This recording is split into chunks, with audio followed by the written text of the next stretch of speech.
नमस्कार, मी पंजाब डक। आज आहे 9 सप्टेंबर 2025।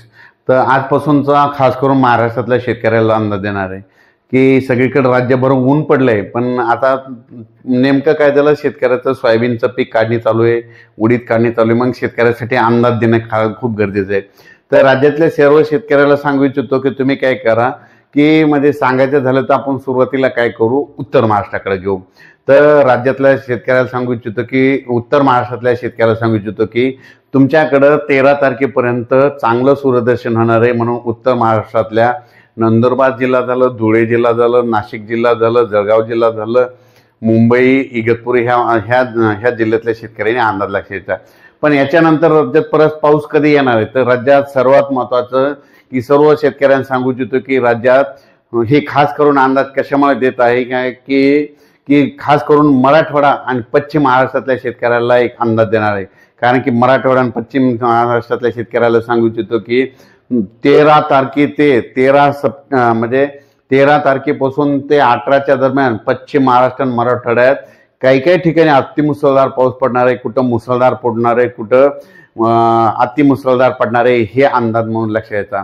मग सांगायचं झालं तर पश्चिम महाराष्ट्रात सांगायचं झालं तर म्हणजे अतिमुसळधार पाऊस सांगायचं झालं तर सोलापूर जिल्हा, सांगली जिल्हा, जत, त्याच्यानंतर सातारा, पुणे, अहिल्यानगर ह्या पट्ट्यामध्ये काय होणार आहे, जरा मुसळधार पाऊस पडणार आहे, पुणेकडे पडणार आहे।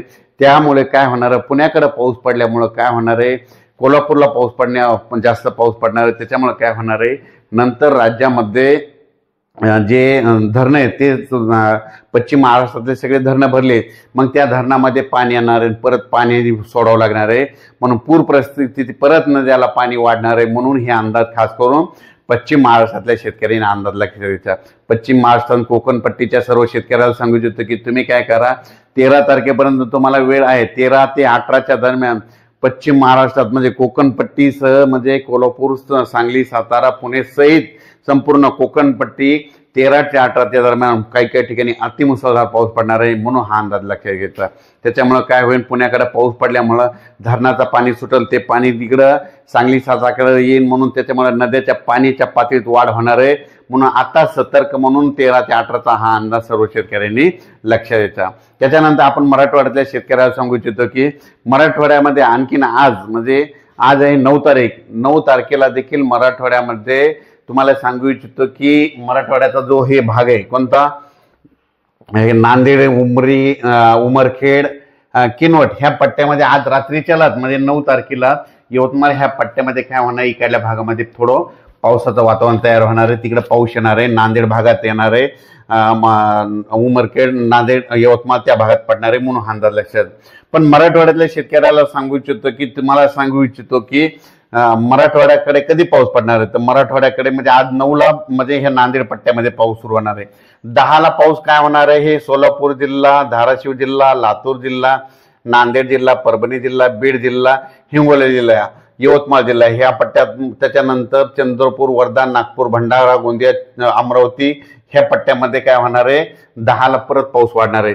त्याच्यानंतर काय होणार आहे, 11 पासून तो पाऊस आणखीन थोडा पुढे सरकणार आहे।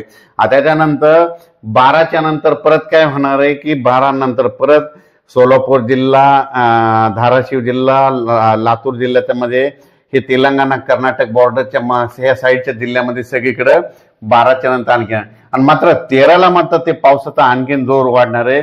13च्या नंतर पाऊस काय होणार, परत पुढे सरकणार आहे। मग तो पाऊस काय होणार आहे, सोलापूर जिल्ह्यामध्ये 13 ते 18च्या दरम्यान सोलापूरकडल्या शेतकऱ्यांनी अंदाज लक्षात घ्यायचा। तुम्ही ज्वारीची पेरणी करा, बऱ्याच शेतकऱ्याचे फोन आले ज्वारीची पेरणी कराल का, तुम्हाला एक सांगू इच्छितो की थांबा, कारण की तुमच्या सोलापूर जिल्ह्यामध्ये 13 ते 18च्या दरम्यान अतिमुसळधार पाऊस पडणार आहे। म्हणून हे अंदाज सोलापूर जिल्ह्यातल्या शेतकऱ्यांना लक्षात घ्यायचा। लातूर जिल्ह्यातल्या शेतकऱ्याला सांगू इच्छितो की 13 ते 18च्या दरम्यान ज्वारीची पेरणीची घाई करू नका, कारण की 13 ते 18च्या दरम्यान अतिमुसळधार पाऊस लातूर जिल्ह्यामध्ये काही ठिकाणी पडणार आहे। म्हणून हा अंदाज लातूरकरांनी लक्षात द्यायचा। नांदेडकरांनी लगेच लक्षात घ्यायचं की नांदेडकरचं 11 तारखेपासूनच जोराचा पाऊस सुरू होणार आहे। म्हणून 10ला खरं तर 10 तारखेपासूनच नांदेडला आज देखील 9ला देखील पाऊस सुरू होणार आहे। म्हणून नांदेडच्या शेतकऱ्यांनी हा अंदाज लक्षात घ्यायचा। त्याच्यानंतर यवतमाळ जिल्ह्यातल्या शेतकऱ्यांनी आजच यवतमाळ जिल्ह्यामध्ये बऱ्याच ठिकाणी मध्यरात्री 2-3च्या दरम्यान बऱ्याच ठिकाणी यवतमाळकडे देखील पाऊस येणार आहे, म्हणून हे अंदाज लक्षात घ्यायचा। त्याच्यानंतर तुम्हाला सांगू इच्छितो की पूर्व विदर्भामध्ये चंद्रपूर, गडचिरोली, वर्धा, नागपूर, भंडारा, गोंदिया, अमरावती ह्या पट्ट्यामध्ये काय होणार आहे, म्हणजे 12 तारखेपासूनच तिकडे पावसाला सुरुवात होईल, म्हणून हे अंदाज लक्षात घ्यायचा। म्हणजे 9, 10, 11, 12ला हे पाऊस ह्या पट्ट्यामध्ये राहणार आहे। पण त्याच्यानंतर 13 ते 18च्या दरम्यान तुम्हाला सांगू इच्छितो की कर्नाटकला देखील खूप अतिमुसळधार पाऊस पडणार आहे, तेलंगणाला अतिमुसळधार पाऊस पडणार आहे।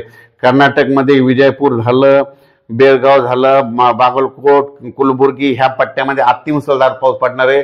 त्याच्यामुळे सांगलीला देखील अतिमुसळधार काही भागाला पाऊस झोडपून काढणार आहे, काही जिल्ह्याला झोडपून काढणार आहे। सांगलीकरांनी हा अंदाज लक्षात घ्यायचा।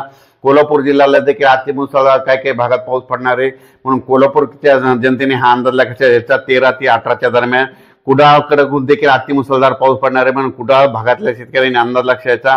सातारा पुणेकडे खूप पाऊस पडणार आहे, म्हणजे सातारा पुणेच्या शेतकऱ्यांनी 13 ते 18च्या दरम्यान 13 ते सप्टेंबर ते 18 सप्टेंबरचा अंदाज लक्षात घ्यायचा।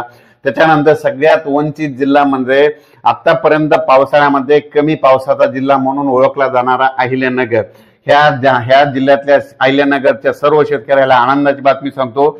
आतापर्यंत अहिल्यानगरमध्ये पाऊस पडलेला नाही, तर अहिल्यानगरमध्ये 13 तारखेपासून ते 18च्या दरम्यान ज्या नदीला पाणी नाही आलं, ज्या वाड्याला पाणी नाही वाहिलं, त्या वाड्याला 13 सप्टेंबर ते 18 सप्टेंबरच्या दरम्यान त्या 5 दिवसामध्ये पाणी वाहणार आहे, म्हणून अहिल्यानगरच्या शेतकऱ्यांनी अंदाज घ्यायचा। संभाजीनगर देखील, संभाजीनगरमध्ये जर कोणते जिल्हे तालुके गाव वंचित राहिले असं तिथं देखील 13 ते 18 खूप पाऊस पडणार आहे। जालना जिल्ह्यात देखील 13 ते 18च्या दरम्यान जोराचा पाऊस पडणार आहे। त्याच्यानंतर जळगाव जिल्ह्यामध्ये देखील 14 ते 18च्या दरम्यान जळगावकडे पाऊस पडणार आहे, म्हणून हा अंदाज लक्षात घ्यायचा। त्याच्यानंतर नंदुरबार, धुळे, नाशिक 14 सप्टेंबर ते 18 सप्टेंबरच्या 19 सप्टेंबर पर्यंत ह्या उत्तर महाराष्ट्राकडे जोराचा पाऊस पडणार आहे, म्हणून हा अंदाज लक्षात घ्यायचा। त्याच्यानंतर इगतपुरी, नाशिक, कल्याण, मुंबई, पालघर, मुंबईच्या जनतेने सतर्क करायचं, कारण की मुंबईकडे देखील 14 सप्टेंबर ते 18 सप्टेंबर, तर मुंबईच्या जनतेने देखील 14 ते 18च्या दरम्यान पाऊस येणार आहे। मुंबईकडे काही ठिकाणी अतिमुसळधार पाऊस पडणार आहे, कुठं रिमझिम पडणार आहे, म्हणून हा अंदाज लक्षात घ्यायचा।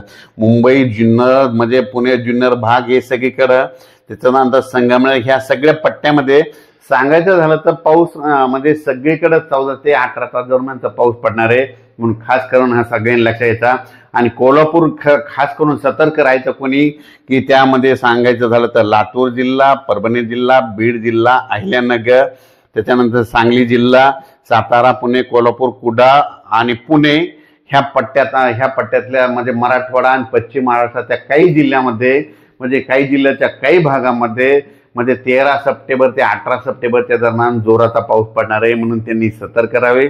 ज्यांचे नदी त्याच्यामुळे काय होईल, नदीला पाणी येणार, तळ्याचं पाणी सोडावं लागणार आहे। तुम्हाला सांगतो लातूरकडे जास्त पाऊस पडल्यामुळे परत एकदा लातूरच्या मांजरा धरणाचं देखील पाणी सोडावं लागणार आहे, म्हणून लातूरच्या त्या अभियंत्याने ही देखील मध्ये 8 दिवस सतर्क राहण्याची गरज आहे। त्याच्यानंतर